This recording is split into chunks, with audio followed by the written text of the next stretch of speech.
අල්ලාහ් සුබ්හානහු වතාලා මුස්ලිම් මිනිසුන්ට විතරක් නෙමෙයි කුර්ආනය දුන්නේ. ලින්නාස් මිනිසුන් සඳහා කියලා කිව්වා. අපි විවෘත වෙන්න.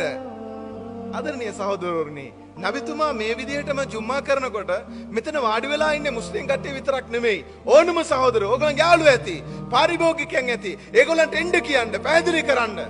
ධර්මයට අතුල් කරගන්න නෙමෙයි. ඒක අල්ලාහගේ අතේ තියෙන දෙයක්. ඒක හැම මිනිස්සෙකම ස්වාධීන අයිතිය ඒගොල්ලන්ගේ ධර්මයන් වල ඉන්න එක. වැරදි අවබෝධයක් තිබ්බොත් තේරුම් කරලා දෙන්න. එතකොට අපේ සුහදත්වයේ වර්ධනය වේවි. අපේ ආදරය වර්ධනය වේවි. අපේ සෙනෙහස වර්ධනය වේවි. එනිසා ආදරණීය සහෝදරවරුනි, අල්ලාහ් සුබ්හානහු තාලා සුළු ජාතීන් හැටියට මේ ලෝකේ ජීවත් වෙන අවස්ථාවේදී කාරණා තුනක් ගැන සඳහන් කරලා දෙනවා. පළවෙනි එක තමයි ලකුම් දීනුකුම් වලිය දීන්, අපේ ධර්මය අපිට, ඕගලන්ගේ ධර්මය ඕගලන්ට. පළවෙනි සංකල්පය.